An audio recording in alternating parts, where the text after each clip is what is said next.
and Tsunami monitor engineer.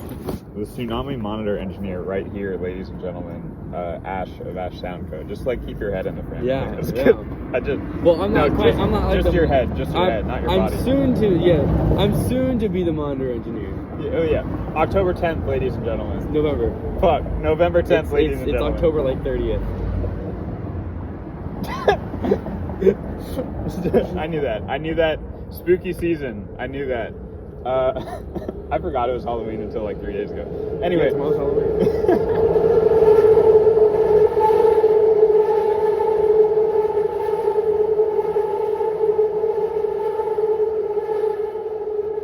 And that's how we got the best mix ever.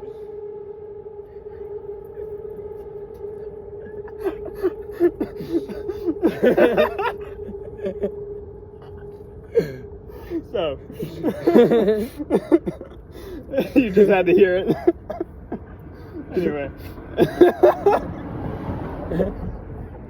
It will not be elaborate.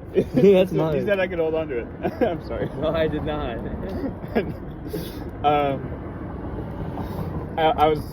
He's getting 2 CP8s for his, what are they called? My reference monitor. Reference monitors. A beautiful sound. We love QSC over here. Tsunami on the 10th of November. All their monitors are going to be QSC stuff. We got 2 KS118s, 4 LA112s, side fills. Up front, we're going to have 4 K12.2s and 2 K10s. And everything's going through an Allen Heath SQ6 side of stage. And then up front, there's a Yamaha CL5. All right, buddy. We didn't need all the microphones. We didn't need the whole system, dude. The system too. Okay, so the. No, let's hear about the mics. The mics. Okay, on the drums, I'm gonna be using the SEV beats for toms, BL8 for the kick in, V kick for kick out, SE8s overheads. Love those condensers. The SEV7 though is SEV7 is pretty sick. It's pretty fucking sick. More people need to buy that shit. On like, if you're a vocalist, buy the V7. If you're a drummer, buy the V7. Put that shit on your snare. If you're a guitarist, yeah, it sounds. Throw it in front of your amp. See what happens. I haven't used it so much on guitar amps, but I can imagine it sounds awesome. I should do that. Violin amps with that on. So I'm doing high gain guitar amps all the time. I need to put a V7 on it. But then I lose the V7 on the snare, which sounds so good. You can't. If there's only one in your kit, throw it on the. Put it on that snare. Put it on the snare. And then I got guitar cabinets. We got on stereo. Actually, this guitar player is using a stereo splitter into 2 different heads. One's being sent stage left. One's being sent stage right. Damn. Stage left, we're gonna put an E906 on it. Stage right, SM57. Oh, wait, I'll get you another. I know. Wait, we can just do 2. It's the same guitar player, and then it's a 57 and an E906. But I mean, what preferably what I would want to do is on one cabinet, an E906 and 57 panned left and right, and then on the other cabinet, E906 and 57 panned left and right oppositely, because then you get a 57 and E906 on each side. So now we're breaking out into some Dave Rat territory. Never mind. I mean, that's not quite Dave Rat. It's just, it's literally the same signal. Yeah. But just different mics. Have you seen his thing on like natural delay or? Yeah, I have. Yeah. Panning, it's delay sending, with panning. Yeah, like sending snare top and snare bottom. Panning with delay. Panning, snare top and snare bottom, stuff like that. Or different guitars. I don't really trust that. Okay. What he does? But like. Right. I know he just used that as an example, and he didn't actually do that in the mix, because that would sound like Dookie Boy. No, yeah, just for front of house. If you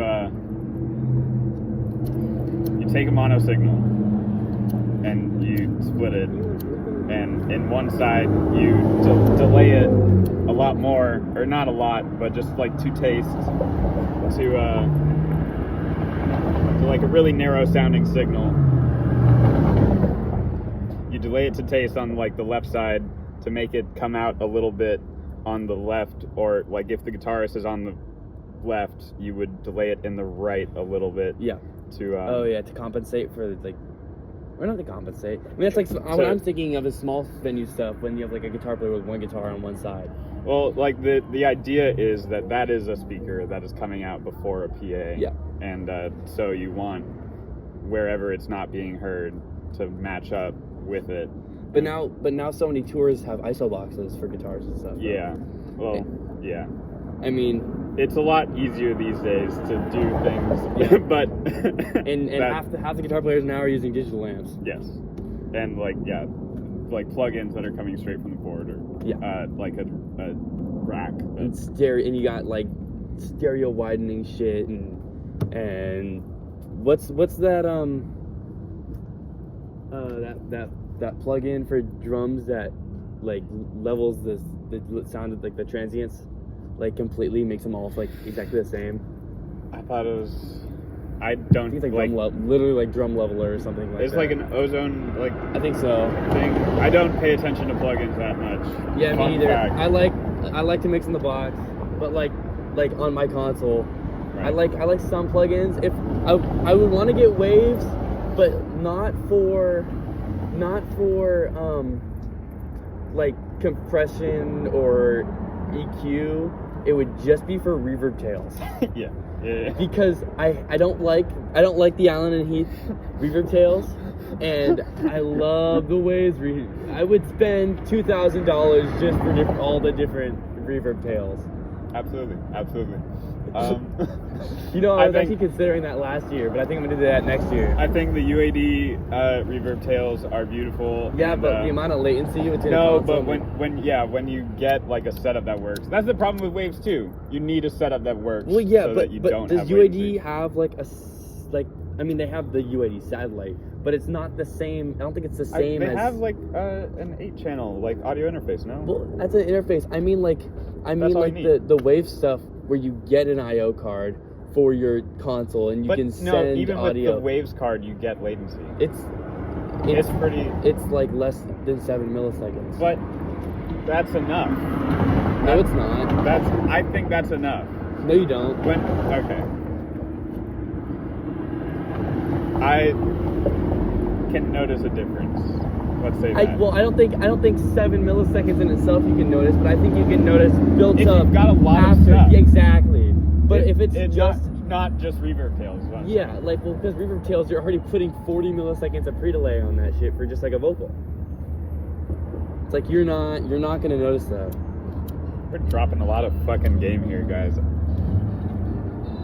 But like a compressor, I wouldn't use like UAD stuff if I was compressing vocals. Because I think just because you have to rely on Thunderbolt or USB to transfer audio between devices for the UAD stuff, unless you're plugging directly into a computer. Because then it's just using it as a processor, and all the actual processing is happening on your computer in real time. Well, probably like 1 or 2 milliseconds. But then when you are able to use Cat5, which is able to transfer data at a much higher rate than USB, and then into a device that is not only the effects processor and the computer, which is the wave stuff, it's a server and a computer, then the amount of delay on that is more like 2 or 3. So I'd rather use that for like a compressor, but I mean, no matter what, I'd rather just use, I mean, on the Allen and Heath stuff I have 2 FET compressors, an optical compressor,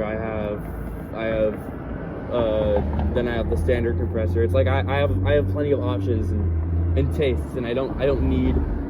I need the Waves LA2A or the CLA2A. Hawk 2A. Hawk 2A compress on that thing. I need the CLA76.